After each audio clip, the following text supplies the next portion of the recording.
This is the Aftermarket Radio Network. It's your weekly Blitz with Chris, keeping you in the game.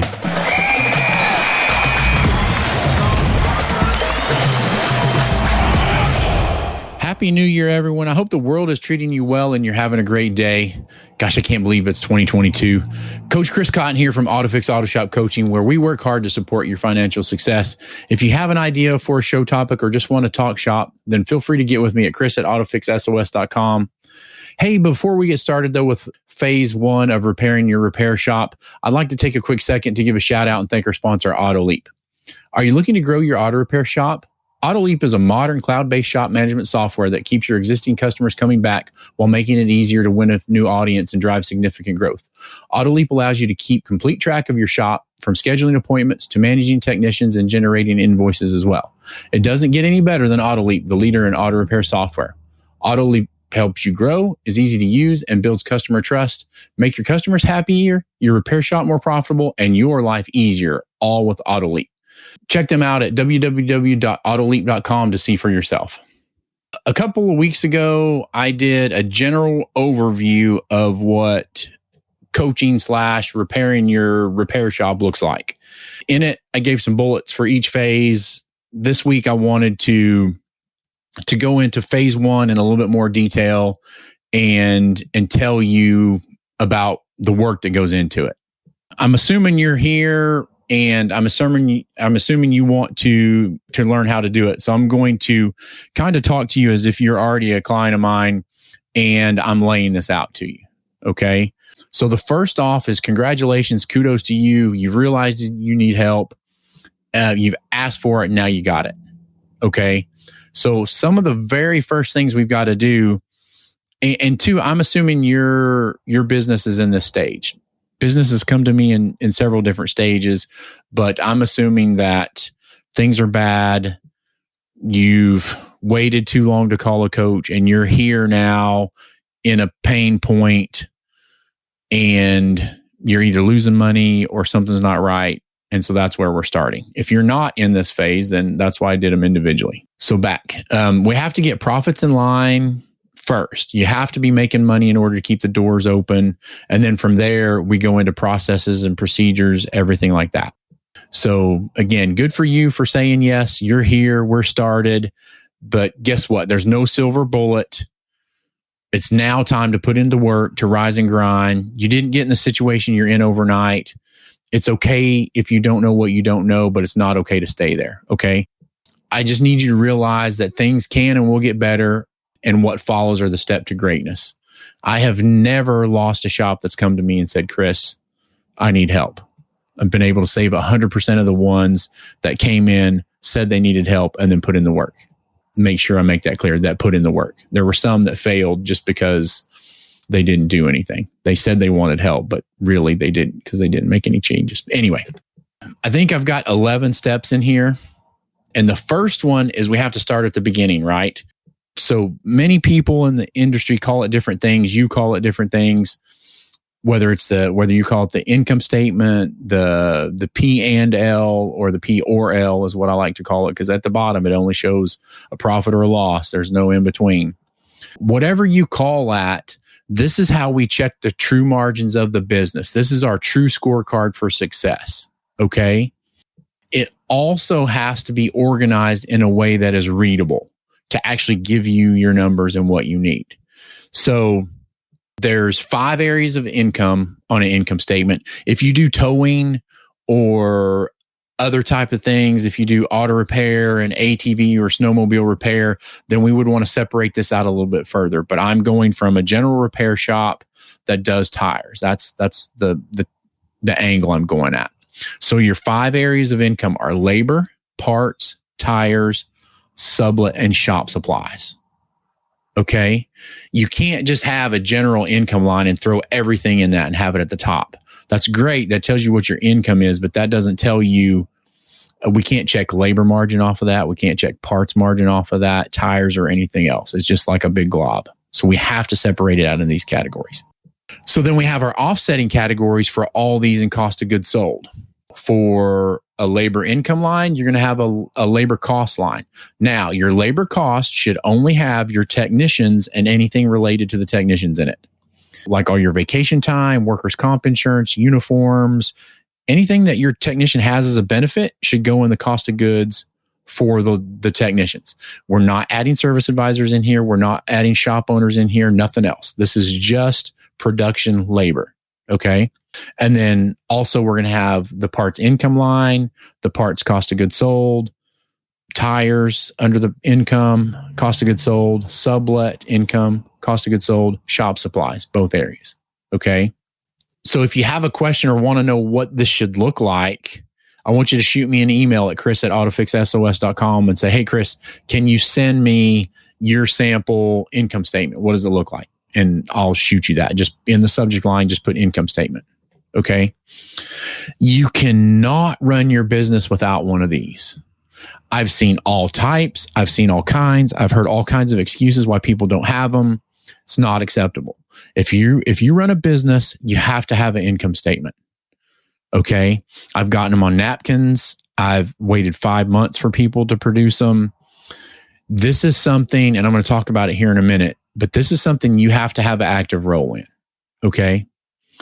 So that was number one. So number two is if you don't have an income statement, then you have to hire a bookkeeper. It doesn't have to be an accountant. There's some great bookkeepers that are specific to the auto repair industry. I can put you in touch with a couple. They can help you get organized. They work really, really fast. And considering this is like one of the most important things in your business, this has to get done. My preference would be for that you or somebody in your business do it and update it daily. Okay. You should never be more than 24 hours from your income statement being up to date. If you give it to an accountant and have to wait 3 weeks, that's too late to even change. Like if you come to me in December and I'm like, okay, let's make some changes here before January, and it's 3 weeks into January, then guess what? We've blown it and we've made changes for February off of December's numbers. And then now we're always a month behind and we're always twisting the dial, reacting way too late. Has to be quick. You have to be able to look at it. It gives you the true margins. Like your point of sale system says one thing, but your income statement will completely say another. This is where you'll find out if people are stealing from you. I mean, there's all kinds of stuff the income statement will tell us if we're looking at it. Okay. You got to have it done quickly, people. 24 hours or less, your income statement should be updated. And if your current accountant or bookkeeper can't do that, then fire them. There are plenty of people out there that can do it for you. This is not even something I would even do to an accountant in my personal business. I make sure my income statement is completed and ready every day at the end of the year. I'm recording this right before the end of the year. January 3rd, when that Monday rolls around, I'm going to email that to the accountant, and all they've got to do is finish it and get it back to me. Don't let this important piece of business be in somebody else's hand. Take control of it. Recently, I had a shop owner contact me, and he's like, hey, Chris, I want to sell my business. And I'm like, great, let's look at the numbers. And they're like, oh, well, our accountant's working on 2020's numbers. Guys, it's 2022, and they still don't have 2020's numbers, and they want to sell their business. We can't sell a business at that point. We have nothing to show them. And my guess is probably we don't have any income to show them anyway, or no profits. So that's tough. You have to have this in line. Okay. So that was number two. Number three, do you have a great point of sale system? You have to have that for great daily reporting, daily time management, the ability to interface with your customer. A DVI, like your point of sale system should have a DVI built in.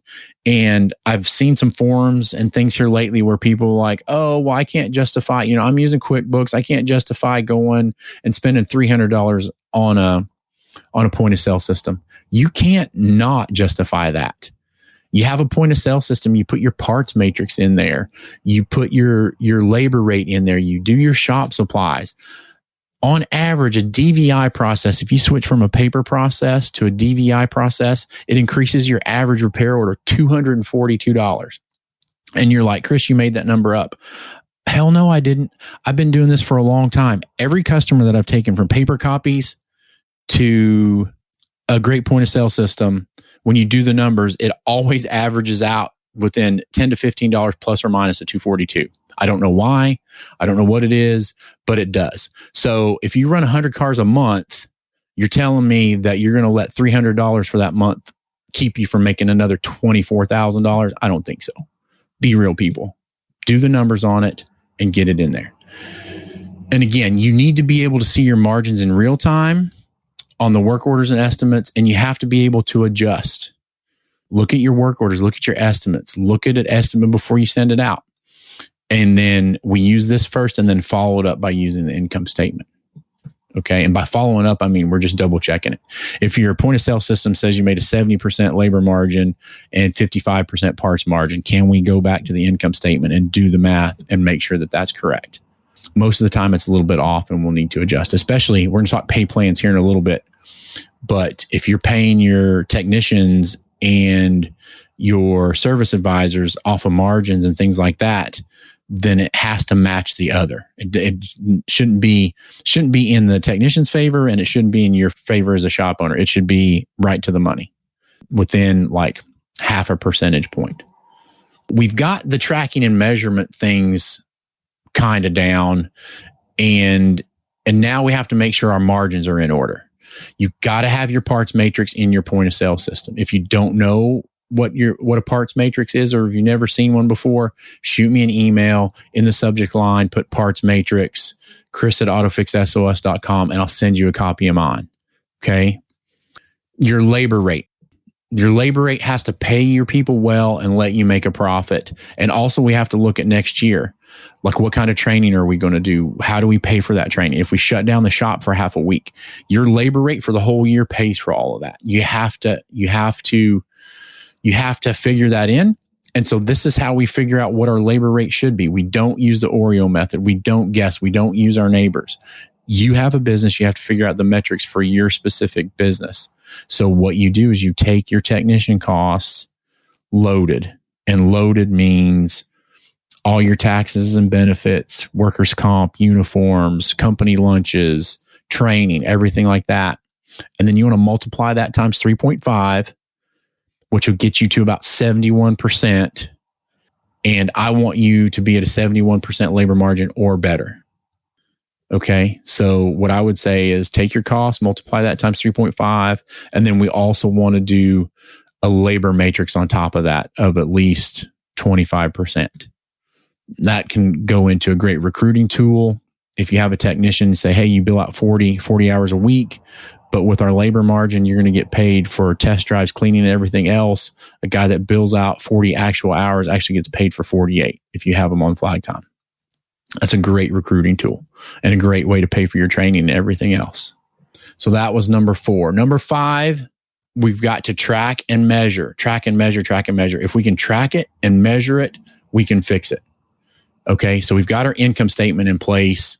We've got our point of sale system in place. We fixed our margins. And now it's time for number 5, tracking and measuring. We have a great profit gateway at AutoFix-Auto Shop Coaching. It's available to all of our clients. If you don't want to be a coaching client and you want access to it, for $89 a month, you can go in. We're getting ready to debut a tire portion to it as well. That includes both the part side of it, the auto repair side of it, and the tire side of it.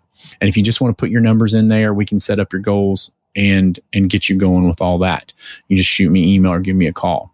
So some of the most important KPIs that we track are average repair order, average estimate, effective labor rate, labor hours per repair order, and technician productivity.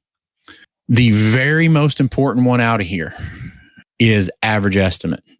If you're trying to drive a $600 average repair order and your average estimate is $400, guess what? You ain't going to make it. So you have to look at, what's my inspection process? What are we doing? Do we have too many cars? Do we not have enough cars?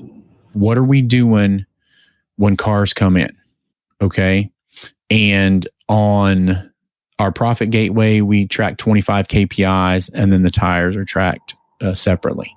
And those are the most important ones. But the ones I'm talking about here are just some of the main drivers of that.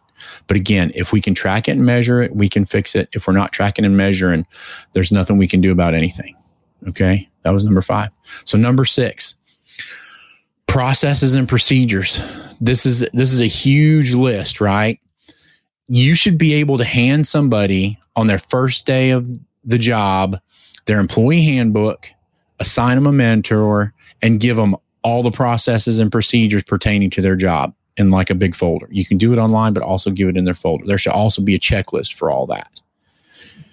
If you can't do that, then you're setting them up for failure and you're setting yourself up for failure. Sometimes it seems a little overdone, and I get a lot of kickback on that, but it's not. This is how businesses are ran. And if you want to have a hobby, if you want to have just a shop on the corner, then by all means don't do this. But if you want to take the next step, you have to have a mechanism in place to hold all your people accountable. We're going to talk about that here in a minute. If you don't have any rules or regulations, then you can't hold anybody accountable at all. Okay. And you can have 50 processes and procedures in your business. You could have 500, you could have 30. It could be, in this beginning, when this person shows up to work, it should be like how to clock in and clock out. You go to the thing, you clock in and clock out. What type of technology do they use? How to log into their laptop, how to log into their email, when to take their breaks, how to take their breaks, how to mop the floor. And I know you guys are laughing, Chris, seriously, how to mop the floor. I was doing a shop visit. This was several years ago, and this was not in a repair shop. It was in the restaurant industry. And the supervisor came flying through the room, pointed at this girl and said, mop the floors, and then took off. And I'm sitting here watching her, and she's about to burst into tears. And so I pulled her aside and I said, what's wrong? What's going on? She goes, I don't know how to do that. I go, what do you mean? She goes, I don't know how to mop the floor. 17-year-old young lady. Parents never taught her how to do it. She's in a job. Supervisor didn't give her any instruction, didn't take time to care, and never came back. And so I had to pull him aside and be like, look, I'm going to show this girl how to mop, but we've got some issues here where people should have a basic understanding of what they need to have to be successful to do their job. So I actually stopped and took time, showed her how to turn on the hot water. Where's the bucket? Where's the mop? How to replace the mop head. Soap goes in, not this soap, not that soap. Don't ever use this other stuff. And then like a technique to mop the floor. It needs to be to that level. Like you need to be able to pull somebody in and show them that. Okay. And just to list some more off, a DVI process, there needs to be like, how do we do that? How do the technicians look it up? How do they do it every time without fail?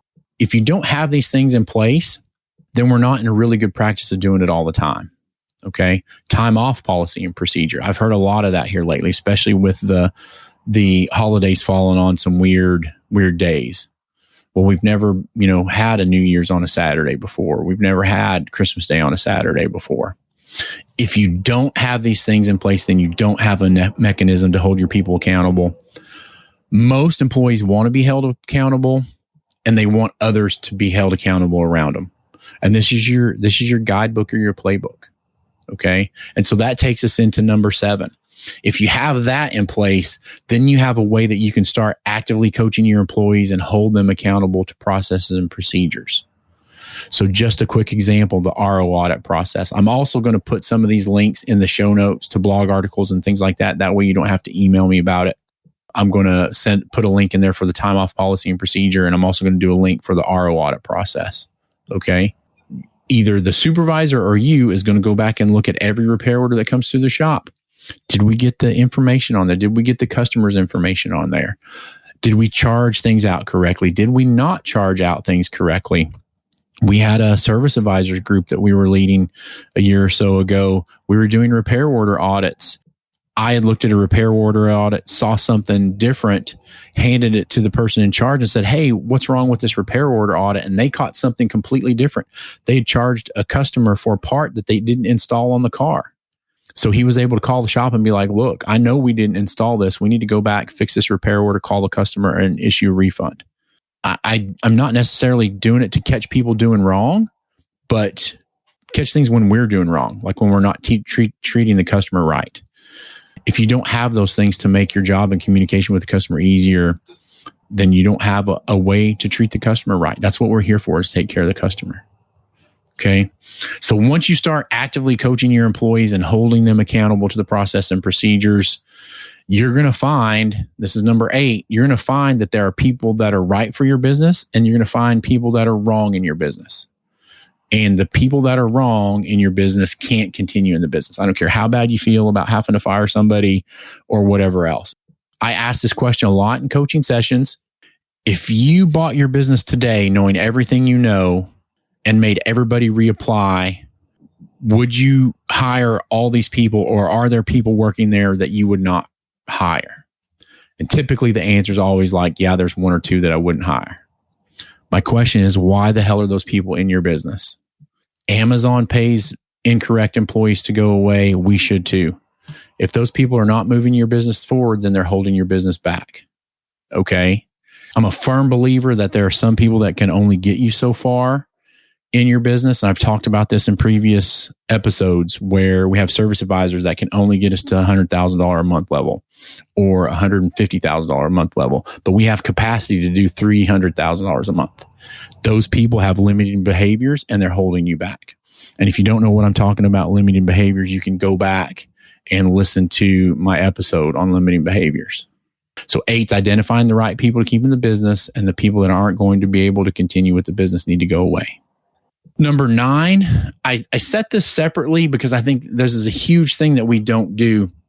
At the beginning of the corona and at the beginning of pandemic, we buckled down, we took great care of our customers, and now that we're all so busy, we're all getting lazy. So number 9 is phone skills and coaching. You or somebody outside the company has to be listening to phone calls for the customers and the service advisors and be coaching them on sales skills. The goal of the phone call when they first come in is to sell the appointment. After that, we have to make sure that we're keeping up with them. I've also got a blog article on phone call auditing, how to do phone call audits. I'll make sure that that's in the notes so you can click on it and read it.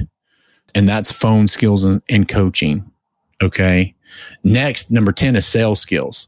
You have to be on top of your game. There's a reason why people have sales programs and how to sell, how not to sell, identifying buying personalities, when to push, when not to push. I'm not a pushy salesperson. I never was in my shop, and I don't coach it that way. We want to write everything that we find that, in our professional opinion, the car needs. And we're treating that car like it speaks a language and our customer speaks a language, and we're the interpreter.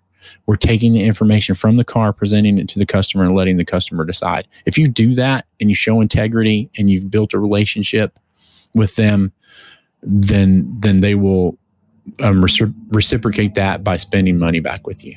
That sales skills have to work on sales skills. Number 11, and this is going to take us towards the end. When we have all those other things fixed and in place and have ability to track and measure and see what our margins are, see what we're capable of, the number 11 is adjusting pay plans for service advisors and technicians. These pay plans have to be easy to understand. The employee needs to be able to explain that to their significant others. If you give somebody a pay plan and they can't walk in and show their spouse, boyfriend, girlfriend, husband, wife, whatever, how they get paid and explain it, it's a terrible pay plan. And the first thing is going to happen is about 4 months from now, the spouse is going to come in and be like, hey, my other doesn't know how he gets paid, how she gets paid, and I want to know how this works. Because what happens then is the spouse starts putting pressure on the employee and saying, hey, you don't make enough money, you need to go ask for more. And that's usually where that comes from. Usually our employees aren't really concerned about it. Usually that pressure comes from somebody else. Also on this one, there's all kinds of ways to pay your employees. Like you can pay them hourly. I've got some people that use them in the state of Texas. You pay contractors. I hate it. I would never do it personally. I would never advise it. But there's all kinds of ways to pay your employees. I've done hundreds of different pay plans, probably 20 different ways. I've got some experimental pay plans that I've got that I'm waiting for the right shop to come along to put them in place. I did a pay plan on the West Coast where everybody got paid minimum wage, including the owner, and then they shared gross profit at the end of the month, the percentage of gross profit. Everybody got a bonus check. We've done flat rate. We've done flat rate with guarantees, flat rate with bonuses. I've structured pay plans, again, several different ways. But this is one of the other steps. And this is one of the final steps of closing out this first phase. And this first phase may take 3 months. It may take 6 months. It may take a year and a half, depending on how fast the shop owner goes, how fast they can get all this in place, and when they can move forward with it. Okay. So that takes us to number 11, and that's it. All right. So thanks for taking time out of your busy day to listen. If you haven't found us on Apple Podcasts and or Spotify and followed us for free, then why the heck not? It is free after all. If you're listening on Apple, Spotify, or some other app, I'd love it if you'd leave a review for me. This has been Coach Chris Cotton from AutoFix-Auto Shop Coaching. If you find yourself struggling in your auto repair business or have a feeling like you don't know what you don't know, but you're eager to learn and grow your business, then please feel free to reach out to me, Chris at AutoFixSOS.com, or give me a call at 940-400-1008. Time to get out and rise and grind, everybody.